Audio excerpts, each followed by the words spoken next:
how can women support women?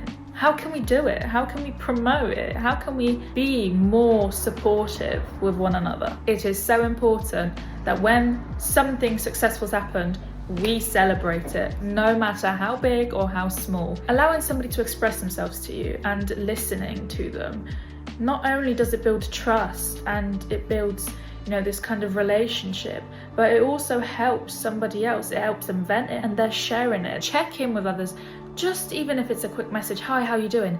Check in. I remember one time I was really struggling and a good friend of mine actually messaged me and she said to me, hey, do you want to hang out? You don't see me yourself. And I actually went out there, and I'm glad I did, because the listening, the support, and kind of just the checking in that she's offered me made me feel so much better, made me feel like I'm not alone. If you're there offering your help and support to other women, we are giving each other a safe space to express ourselves, to feel empowered, and to support one another. And that is what it's all about. Happy International Women's Day to all of you out there.